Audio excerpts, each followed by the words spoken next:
Hey everyone, and welcome to episode 1 of playing PokemonGo. This is day 1, but as you may know, I'm taking a slightly different approach from my videos.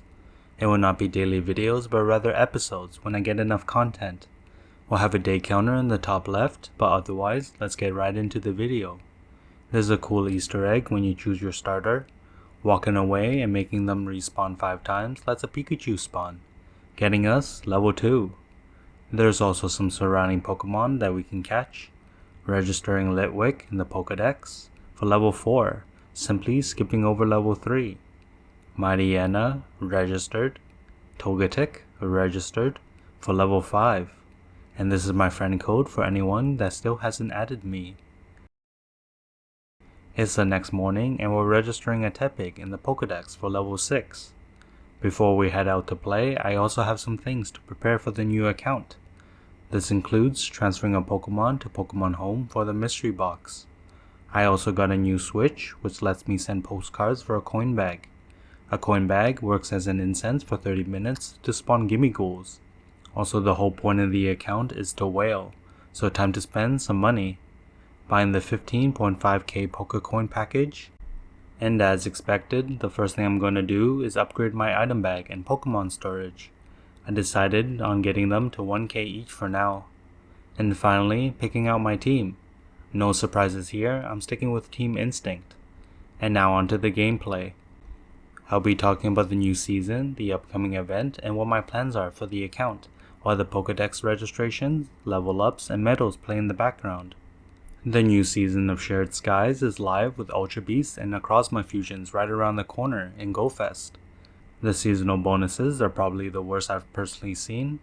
The one good bonus is 1 additional special trade per day, but increased Buddy Excel chance and first catch XP is really bad. The spawns are not bad, and I'm particularly happy with the Northern Hemisphere spawns with Beldum and the Hoenn starters. The June content update dropped, but I'll get back to that later. Currently, we're in the Stadium Sites event, immediately at the start of the season, debuting Shiny Amoga. This event mainly features flying type Pokemon and a few fighting types, including Mienfoo. That's definitely a Pokemon a lot of people have been waiting for. That being said, I find it pretty interesting that I've been seeing a ton of Kanto spawns. The bonuses for this event are pretty mid, all being egg related. Even whaling, I would never recommend incubators as they are really inefficient use of your coins. But the 7k hatches are pretty good as they include Riolu. The plan for the start of the account is getting level 9 for the free lucky egg and then immediately using it. Then I can open friend gifts to fill up all my egg slots and get a ton of 6k XP procs for very fast level ups. You may have seen that happen in the teaser. Also, I wanted to get some route badges on my account immediately. This is just because of how finicky routes are when it comes to showing up on your nearby list. By doing a route once and getting a badge, you can simply go to your profile and start the route from there. Plus, my community already has a great loop around campus, comprised of 6 routes. It will let me passively max out on Zygarde cells while I catch Pokemon. Plus, I'll be able to farm fast TMs and hopefully elite fast TMs. As a nice to have, I'll also try to find Pokestops with field research that reward Mega Energy. Trying to get some early Megas right now will definitely pay dividends. And thus, I'm not too focused on getting XP right now. I'm trying to get some raids in, and any completed special researches are a bonus. This is especially true because of the next event coming up, Slumbering Sands. With a bunch of easy to hit Pokemon as the featured spawns and the bonus being 2 times catch XP, I'll be generally trying to always have a lucky egg on while playing this event.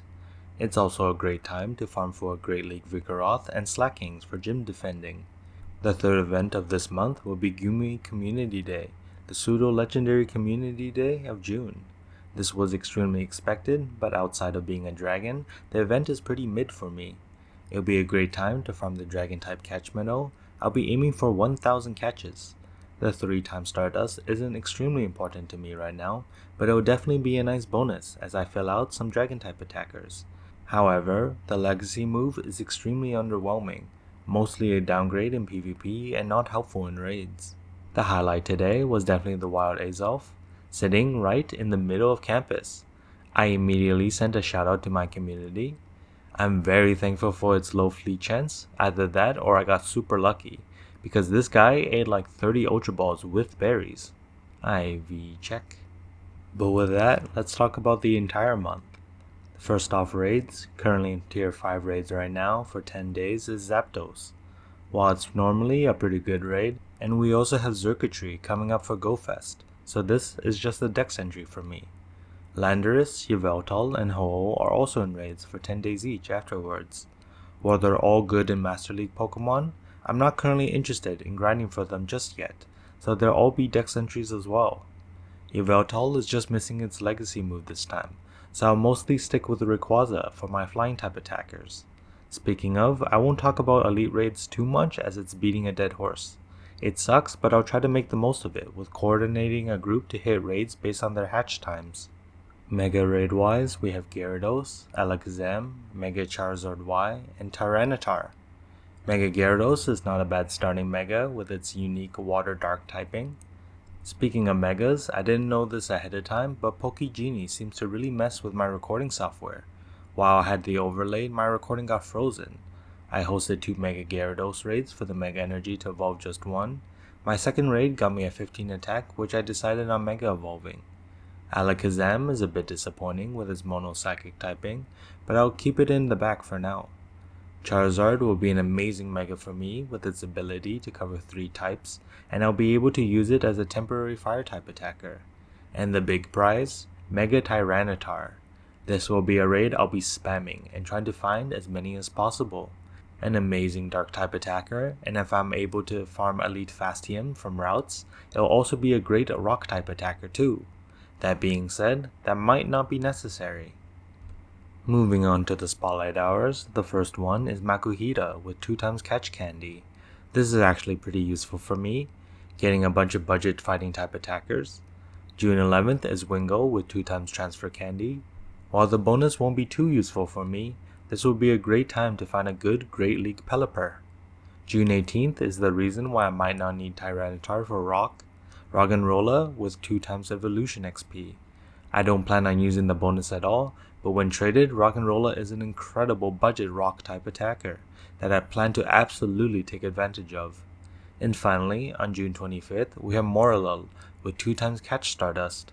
Nothing short of a fantastic hour with this Perma Stardust boosted Pokemon, getting myself 1000 Stardust per catch without a start piece. The spotlight hours this month are definitely the highlight.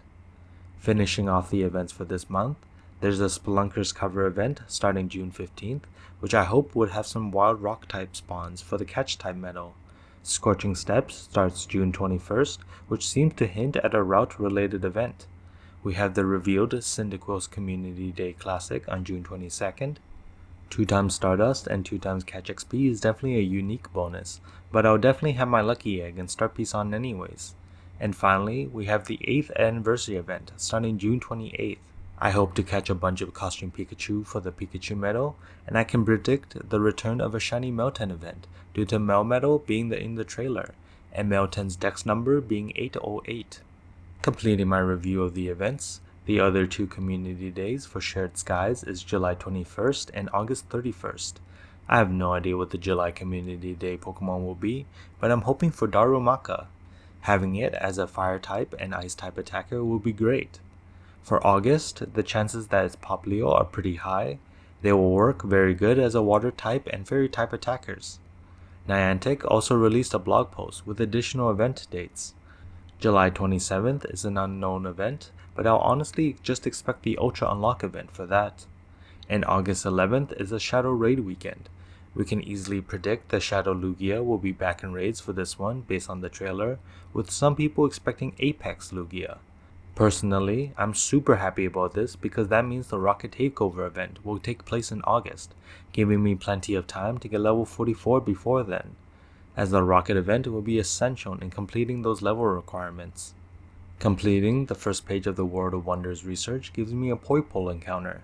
Time to see how good it is. Poipole registered. IV check. 14 attack is definitely not bad. And we also completed the second page of a From A to Zygarde research. That gets us a third page full of rewards.